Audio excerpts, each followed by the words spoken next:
নমস্কার, আশা করি আপনারা সকলে ভালো আছেন এবং তার সঙ্গে চিন্তায়ও রয়েছেন, টেনশনে আছেন। কারণ অন্নপূর্ণা যোজনার স্ট্যাটাস গতকাল চেক করা যাচ্ছে, আপনারা অনেকে চেক করে ফেলেছেন। আমি এই ভিডিওর মাধ্যমে শুধু একটা বার্তা দিতে চাই, আমার চ্যানেলে আপনারা কিভাবে ক্লেম করবেন তার সম্পূর্ণ প্রসেস নিয়ে আমি ভিডিও দিয়েছি, আমার চ্যানেলে রয়েছে। কিভাবে আপনারা ক্লেম করবেন, অবজেকশন এখন কেউ করবেন না, অবজেকশন আপনাদের জন্য নয়। ক্লেম করবেন কিভাবে করবেন তার পদ্ধতি নিয়ে ভিডিও রয়েছে, আপনারা দেখে দেখে অ্যাপ্লাই করবেন। আমি এই ভিডিওতে একটা বিষয় বার্তা দিতে চাইছি, যেটা আমি একটু বলতে ওখানে ভুলে গেছি। সেটা হচ্ছে, দেখবেন যে ক্লেম করার সময় একেবারে শেষের যে দুটো অংশ, প্রথম অংশটা রয়েছে রিমার্কস, সেখানে আপনাকে ইংরেজিতে আপনার বক্তব্যটা লিখতে হবে। আপনি কি লিখবেন সেটা নিয়ে কিন্তু আমি ওই ভিডিওতে বাংলাতে লিখেছি, আপনারা সেটাকে ইংলিশ করে ইংরেজিতে লিখবেন। তাহলে রিমার্কসের ঘরে আপনারা আপনাদের বক্তব্যটা লিখবেন, যে আপনি কি বলতে চাইছেন। আপনার যে রিমার্কস দেওয়া হয়েছে, মানে আপনাকে যে যে যে স্ট্যাটাস দেওয়া হয়েছে, সেই স্ট্যাটাস অনুযায়ী কিন্তু আপনি আবেদন করবেন। আমি এক্সাম্পল হিসেবে আমি আপনাদের দিয়েছি যে ফর ফার্দার ভেরিফিকেশন। অনেকের শুধুমাত্র ফর ফার্দার ভেরিফিকেশন লেখা রয়েছে, কোনো কারণ দেওয়া নেই।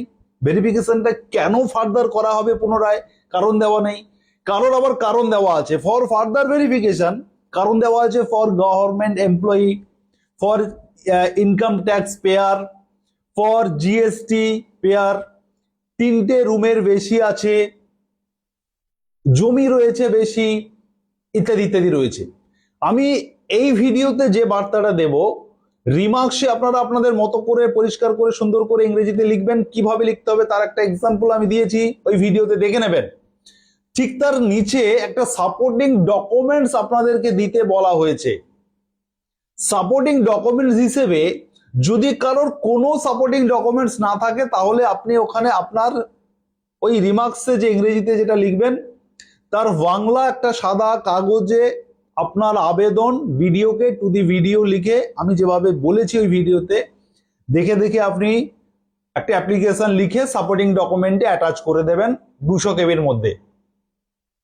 আর যদি আপনাদের কোনো অরিজিনালি সাপোর্টিং ডকুমেন্ট থাকে, সেটা আপনি অ্যাটাচ করতে পারেন ওই অ্যাপ্লিকেশন চিঠিটা লেখার জায়গাতে। আমি এই জায়গাটা আপনাকে ক্লিয়ার করতে চাইছি।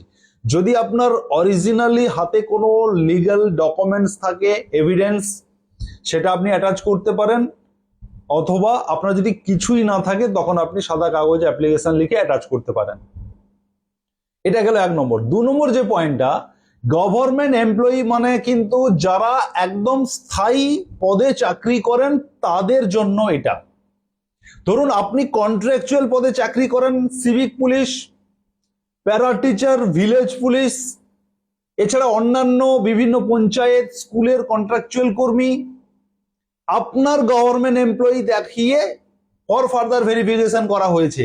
আপনি অ্যাপ্লিকেশনে উল্লেখ করবেন যে আমার বাড়িতে স্থায়ী পদে চাকরি করা কোনো ব্যক্তি নেই, একজন চাকরি করেন, তিনার নাম উল্লেখ করে অ্যাপ্লিকেশনে লিখবেন যে তিনি অস্থায়ী পদে চাকরি করেন, অস্থায়ী পদে চাকরি করেন, এই কথাটা আপনারা উল্লেখ করবেন।